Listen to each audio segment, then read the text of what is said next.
As the COVID-19 pandemic led to lockdowns and restrictions across the globe in 2020, Formula One was first forced to cancel its Australian season opener and eventually its entire planned calendar. As societies moved to battle the virus, the scale of the challenge for F1 and DHL was immense.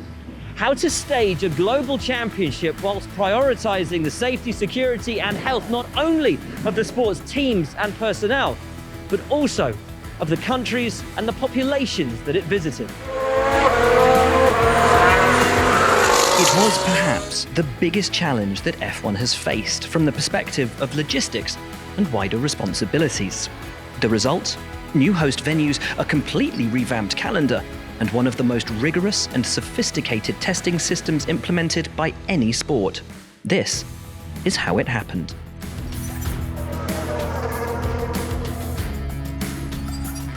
The original blockbuster 22-race season was streamlined into a 24-week epic, where 17 races were staged across 14 different venues from July to December. The new schedule included 4 triple headers and the introduction of new circuits to the F1 calendar, providing F1, its 10 teams and DHL with logistical challenges as well as opportunities to find sustainable solutions. Following the cancellation of the Australian Grand Prix, F1 worked to curate a new calendar, whilst DHL teams across the globe monitored developments.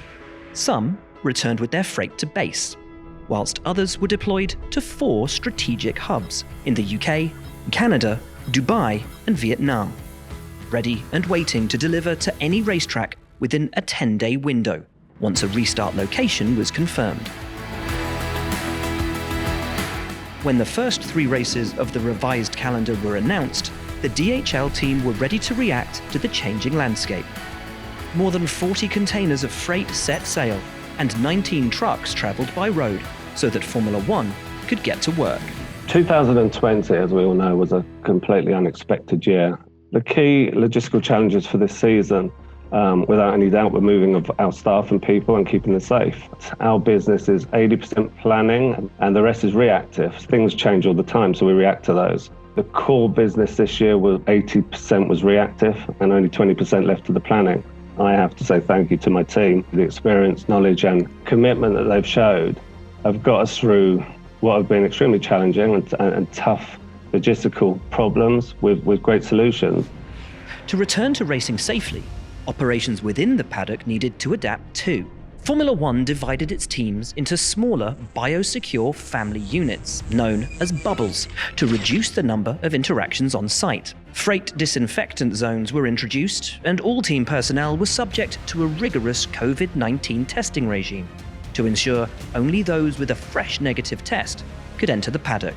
Hand sanitizing and temperature checks became second nature, and the introduction of face coverings and social distancing kept team personnel safe. Sanitizing in progress. 114 days after the Australian Grand Prix was cancelled, Formula One was racing again. And it's lights out and away we go! Valtteri Bottas led from the front to take first place in Austria as the drama behind him ensued until the very last lap.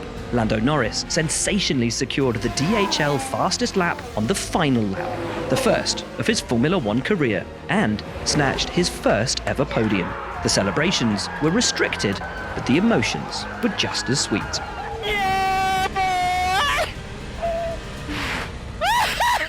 The F1 operation remained in Spielberg for another week, where the inaugural Styrian Grand Prix was won by Lewis Hamilton.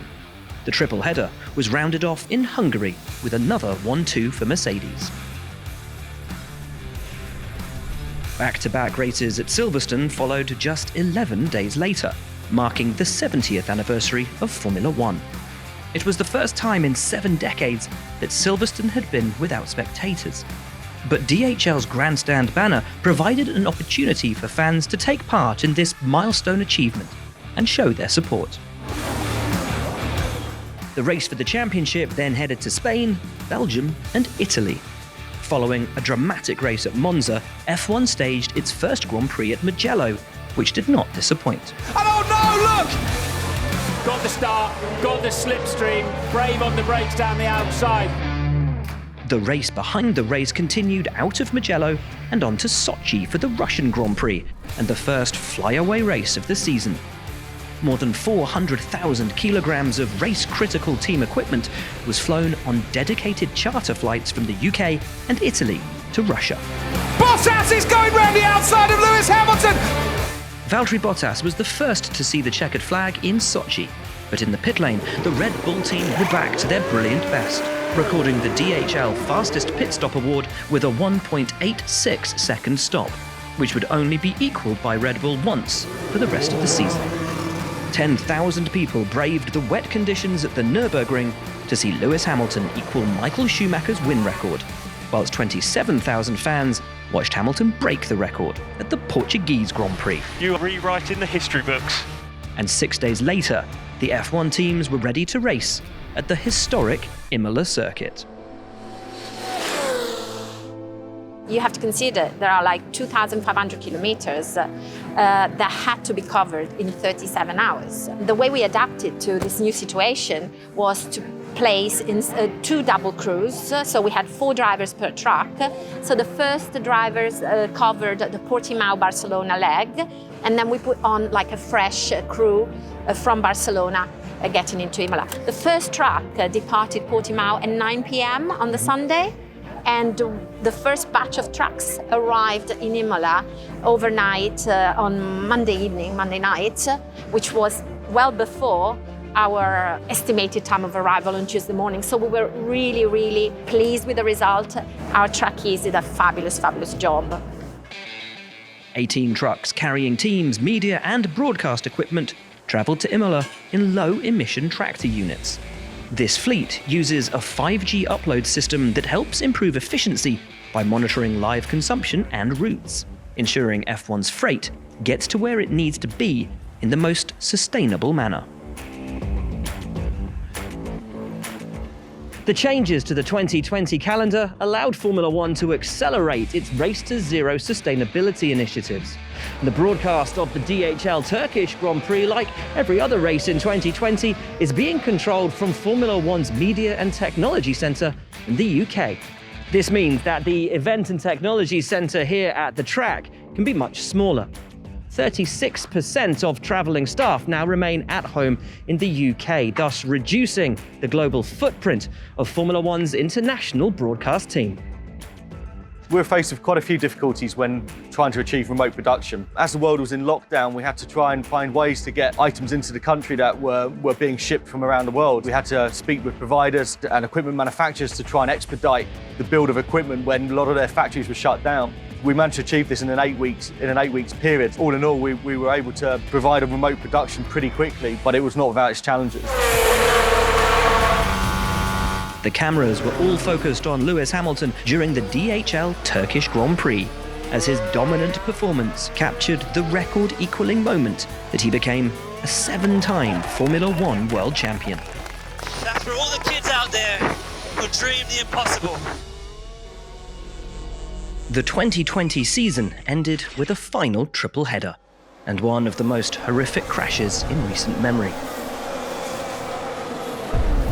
Romain Grosjean managing to walk away and return to the paddock a few days later to thank the marshals and medical teams who came to the rescue. Thank you for saving my life. Lewis Hamilton claimed his 11th and final victory of the season in Bahrain, the world champion missing the Sakhir Grand Prix following a positive COVID-19 test. George Russell stepped up to fill Hamilton's seat at Mercedes, but was denied his fairy tale ending following a puncture. Russell fought back to get his first points of the season and his first ever DHL Fastest Lap. Heartbreak for Russell, but elation for Sergio Perez, who fought from 18th place to clinch his first F1 victory, taking to the podium alongside former and current teammates Esteban Ocon and Lance Stroll. Ahead of the Abu Dhabi season finale, Red Bull collected the DHL Fastest Pit Stop Award, and Lewis Hamilton added the DHL Fastest Lap Award to his haul for the season. Max Verstappen took the last win of the season, his victory ending Mercedes' unbeaten record at Yas Marina circuit in the turbo hybrid era. With the 2 Mercedes drivers completing the podium, they had much to celebrate.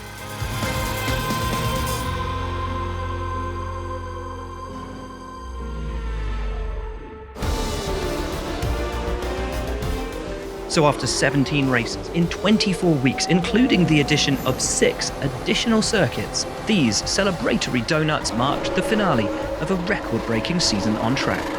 Meanwhile, the operations off track have been just as impressive, thanks to the incredible efforts of the unsung heroes behind the scenes who made it all happen.